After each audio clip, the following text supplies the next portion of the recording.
Well, hello, Freddie. Welcome. Hello. Thank you for joining me. You just under an hour ago finished a panel session, and the exact title of that is The Tariff Effect, Navigating Trade Policy and Global Mobility here at WERC Global. So, you've had 30 minutes to think about what you said on that panel, and I kind of wanted to dig a little bit deeper, knowing that 30 minutes is not a very long time to cover this very wide-ranging topic, right? Tariffs constantly changing.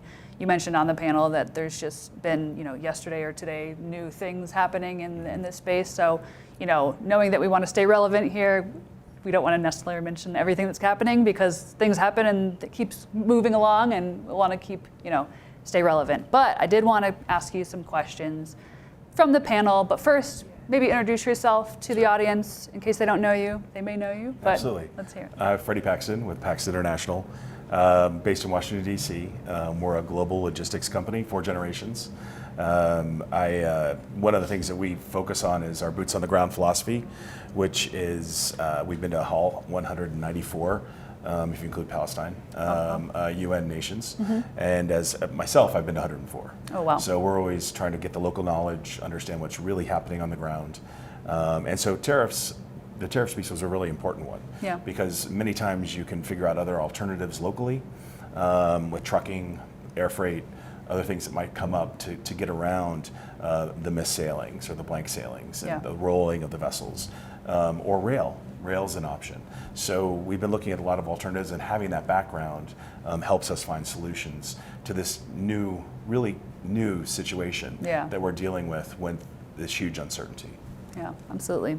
So let's set the stage a little bit. So during the panel, you kind of described the shipping environment right now as this living organism, mm-hmm. right? So can you expand on what you meant by that and how global trade shifts like these new tariffs are affecting the rhythm of household goods moves right now? Absolutely. Normally, the living organism, what happens is it's not just the tariffs, it's other things like mm-hmm. a hurricane that might make a shift or push back on that organism, and almost like, I don't want to say cut off an arm because that sounds awful, but I did say it out loud, so it's there. But that organism comes back. Mm-hmm. It's thriving.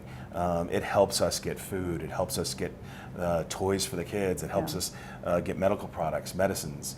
It is a living organism, and it's used to a certain rhythm. And when something's stamping on it, it changes everything. And that organism reacts, but it does take time.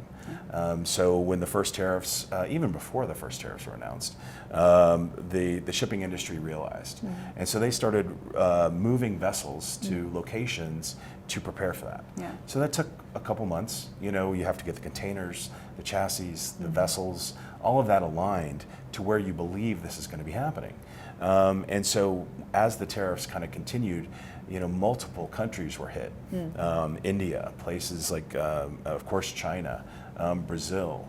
And so that makes the shift of the organism just even more difficult because it's trying to live within this environment, and putting all this pressure on it makes it more difficult. Yeah, no, that makes sense. So you mentioned seeing everything from port congestion, and Tila on the panel mentioned the blank sailings in Northern Europe. So what kinds of ripple effects are those disruptions creating for your clients and their relocating companies? So the ripple effects are just that the cost, first of all, it starts being more expensive to get those containers moved. The shipping lines are trying to move empty vessels to get them into place. And so it really just affects everything around the world. And you end up with strikes. Like we're seeing in Rotterdam, like we're seeing in Antwerp.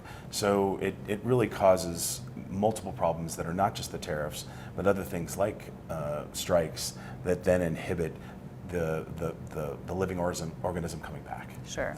No, that makes sense. So with all these variables, like you're mentioning, the tariffs, obviously the weather, which you haven't mentioned, but obviously is always a prevalent thing, and then the strikes, which you mentioned. How do you and your team stay agile and keep your customers informed throughout these events as these ground shift kind of beneath you? Absolutely.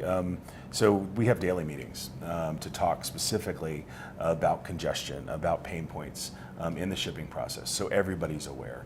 Then again, weekly meetings with upper management if we have to do something like send somebody to a destination to find those alternatives. Yeah. And then also planning for the future. If we know we saw a couple of days money heading to Argentina, so we're sending a team, we're getting ready for more shipping to that area, to Buenos Aires and other locations around around Argentina. So, trying to be thoughtful in how we engage with what's going on in the environment. And then also talking with our clients where they're going, getting their perspective on the future. And that helps us, again, plan, hopefully give them alternatives if we see a shipping issue impacting one of their locations, and then giving them alternatives. Right.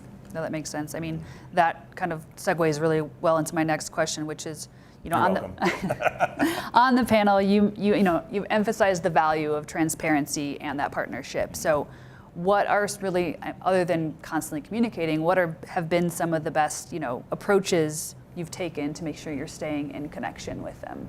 Every client gets a daily update, and then a weekly update. So, depending upon the locations and their needs and how often they want those updates. Some say, no, please, that's enough. But some want them all the time. And it's updates on kind of what's going on, the timing, the cost, all of it? Everything. Okay. So we have multiple layers that we send out. We talk to different individuals, whether they're making the mobility decisions, when they're actually the clients. The clients are getting updates on where their goods are.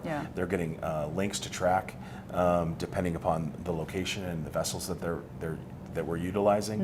And so you just have to stay in communication. People don't want to be blindsided. So being transparent, we realize that the delays are there, and then how can we help? I think one of the corporate members that was on our team today had talked about alternatives that they're doing with the benefits, like extending temp living, going to furniture rental companies to facilitate furniture rental if something is going to be delayed. No, that makes sense. So you did talk about on the panel, similar to that, some alternative shipping solutions. You talked about air freight. So are there talk to me a little bit about the air freight, and are there other workarounds that you're kind of thinking through or seeing as options now that, shipping there is so much uncertainty with the tariffs? Air freight has been a great solution, especially for a larger organization that might be able to actually have more cash to spend. It isn't a more expensive alternative, but when you're looking at the delays and the multiple other items that you might need to lay out, like per diems, like we said, the temp living, like the temp furniture, air freight may be a less expensive option. And it's more timely. So the most important things, get over to the new location so they can be working, and then maybe make a smaller sea shipment that we already know is going to be delayed. I don't know if this industry talks about events like these in terms of black swan events, but I don't know if you consider this tariff uncertainty a black swan event. COVID certainly was one, probably Absolutely. The recession prior to that. And so I imagine during each of these types of events, there's that uncertainty and that sort of shift in how you manage the business. Is there anything specific about this one? Is it the total uncertainty around it? Because there's uncertainty around COVID, right? Like, is there anything that makes this specific time more difficult, or what challenges, I guess, does it bring that are different than other ones you've experienced? I guess COVID, we saw kind of we found solutions, and they continued to kind of build on top of each other. Here, we still just have that uncertainty. We did have the vote today in the Senate pushing back on the Brazil tariffs, and they're saying that this might be something that's going to lead to the end of kind of this black swan. Hopefully that's the case. If not, then we'll just continue having to shift, and ultimately we're at the behest of the shipping lines. So how they're going to react, because we're just used household goods. Used household goods and personal vehicles for the most part. Paxton ourselves, about 50% of what we move is actually general commodities. So we do get involved in a lot of the tariffs when we're shipping product for organizations. But specifically for household goods, it's just riding along. It's less than 0.1% of all of the goods that are shipped around the world.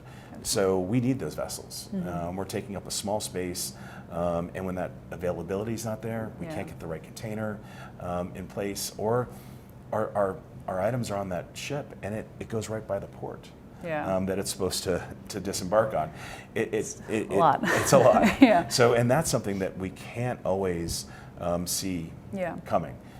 So then we have to immediately look at alternatives, Right. looking at that trucking, other vessels, and how to readjust, and then that additional cost. So that's why you have to be transparent with your corporate customers, Yeah. or your government customers even, and let them know that this could happen. And then when they realize it, they just ride along with you, and, Yeah. and you support the individual You're who's the moving. expert, You yeah. know, absolutely. Oh, that's great. So if you had to describe the relocation logistics landscape for 2026 coming up in one word, the way you did on the panel, which I think you said problem solving as your one word, I guess maybe if you I said hyphenate so. it, yeah, that it's one word. But is that, 30 minutes out from that conversation, is that still the word that you're thinking of in terms of how you're going to go into next year? Well, I'm going to use two again. Patience and agility. Okay. I think those are Yeah. important. And the patience is key. And the agility to change your first plan. Yeah.